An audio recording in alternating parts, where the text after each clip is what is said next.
You ever get the feeling your life just flipped upside down over something as stupid as a can of blue paint? Because let me tell you, I never imagined a $500 fine for my front door would be the thing to shake the whole foundation of my marriage, my neighborhood, and honestly, my sense of reality. But here we are. I mean, what kind of person wakes up thinking, today I'll call the cops on my neighbor for the wrong shade of blue? Yeah, that happened. And I still can't decide if it's hilarious, tragic, or both. Let me back up a sec. Last Tuesday, I'm just trying to have my morning coffee, maybe scroll my phone a little when there's this knock at the door. Not your, hey, can I borrow a cup of sugar kind of neighborly knock.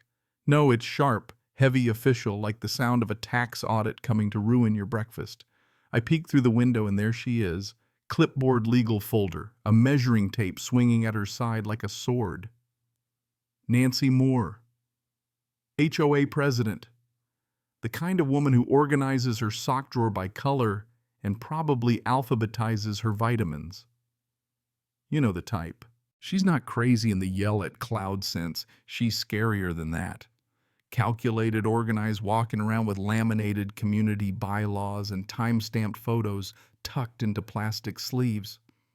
She hands me this envelope thick enough to double as a doorstop and says with the icy authority of a lawyer delivering a summons, "Mr. Simmons, your property is in violation of exterior door paint compliance. The fine is $500 payable within 48 hours.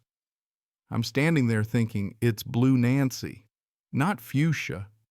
It's literally called maritime azure. Apparently the rule book says navy blue, not whatever ocean daydream shade my wife picked out. Now, Rebecca, my wife, she's always been calm, but when she steps in behind me, there's something in her eyes that makes Nancy, for just a second, almost hesitate. We'll need to review the complete HOA financial audit before any payment is made. Rebecca says, cool, as you please. Not a suggestion, a command. Nancy blinks, and suddenly the power dynamic in my own living room has shifted. This is just a violation, Nancy starts, but Rebecca cuts her off. I don't participate in financial systems I haven't personally verified. Now I know my wife works for the city, but this sounded different. Like maybe zoning permits weren't the only thing she'd mastered. Nancy tries to push her authority, ma'am. The fine structure is outlined in your homeowner agreement. But Rebecca just smiles. And not the kind that warms your heart. No, this is a I know where the bodies are buried kind of smile. Then you won't mind providing complete documentation of how fines are assessed, collected, and allocated in the community budget. I swear for a second the only sound is the refrigerator humming in the background and Nancy's measuring tape retracting maybe a little faster than before. Now the whole encounter is less than 15 minutes, but it feels like I'm watching two chess grandmasters staring each other down before the first move. When Nancy finally leaves, warning us about escalated legal action, Rebecca's on the phone with this clipped, no-nonsense tone. I need a background on Nancy Moore. Look for any financial irregularities. She hangs up like it's just another Tuesday.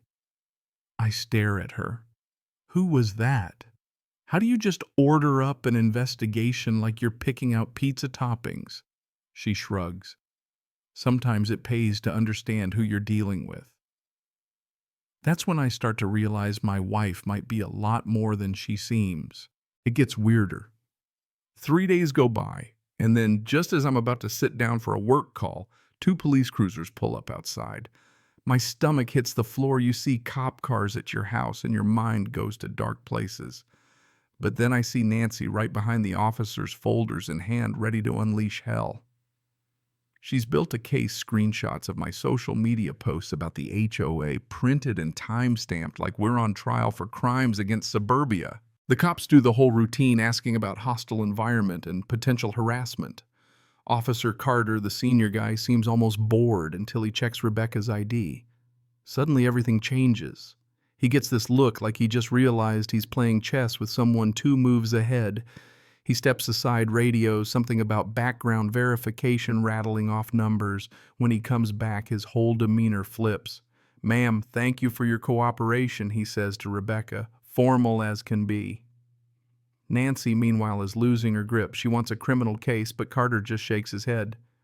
This is a civil matter. Take it up with mediation or small claims court. After the officers leave, Nancy stands by her car, dialing someone. I need a professional level background on Rebecca Simmons. Next thing I know, there's a guy in a cheap suit, Tommy, knocking on doors claiming he's doing community safety research. The speed at which Nancy mobilizes her own private investigator wild. And the look on Rebecca's face when she gets a reassuring text right after the police leave situation handled tells me this is way above regular neighborhood drama. 2 weeks later, Tommy shows up at Nancy's house looking rattled. Ma'am, I've never seen anything like this. Rebecca Simmons's employment history is sealed. Government fleet car. No public records before 2019. Nancy's world, so neatly organized, starts to unravel. Tommy mutters about federal witnesses, undercover law enforcement intelligence operatives.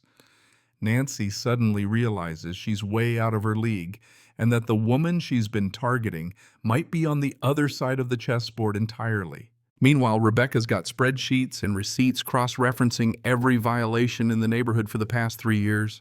She's mapped out a pattern: elderly folks, immigrants, single parents, all targeted for the most expensive fines. Every time a violation went out 2 weeks later, money hit Nancy's side business. More property solutions. Over $127,000 moved from homeowners to Nancy's pocket, all documented, all perfectly timed. Rebecca's built a case file thicker than the HOA's bylaws. And here's the twist. Tommy's attempt to dig into Rebecca's background set off alarms in law enforcement databases.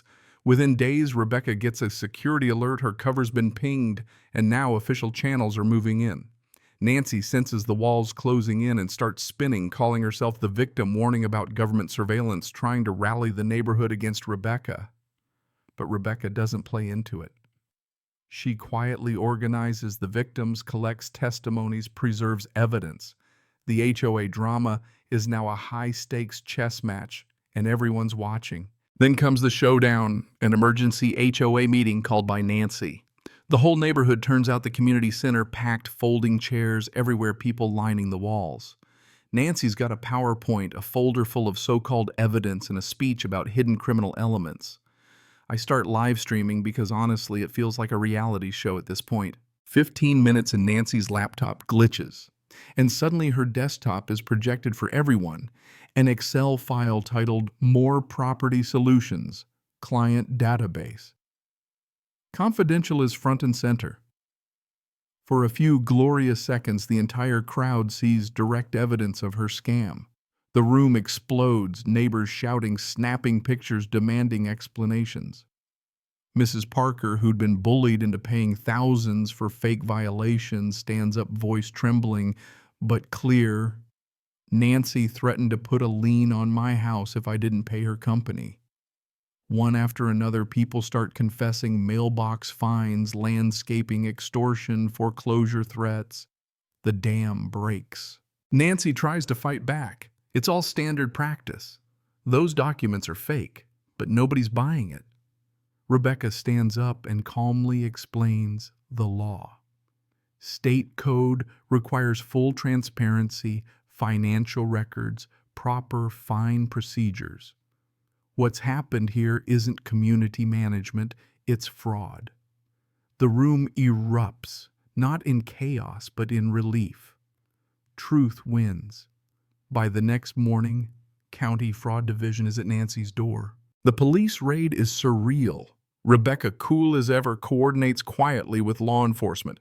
When Lieutenant Morrison shows up and snaps a salute, calling her Captain Rodriguez, the entire neighborhood finds out what I've been piecing together for weeks. My wife is not just a city planner, she's a retired police captain, a fraud expert, leading the very investigation that took Nancy down.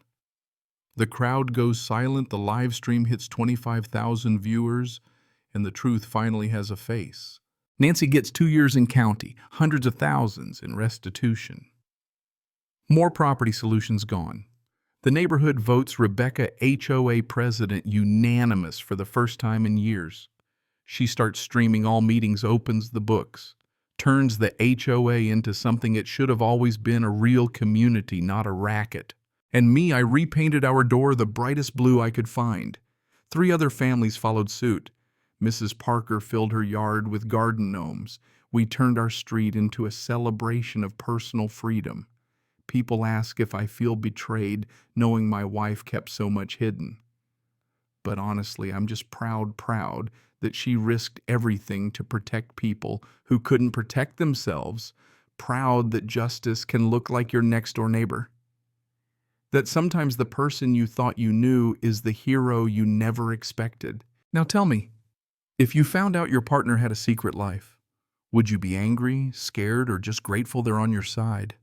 Drop your thoughts below. And hey, if you've ever gone toe-to-toe with an HOA or lived through your own neighborhood madness, share your story in the comments because sometimes the wildest tales are the ones living right next door.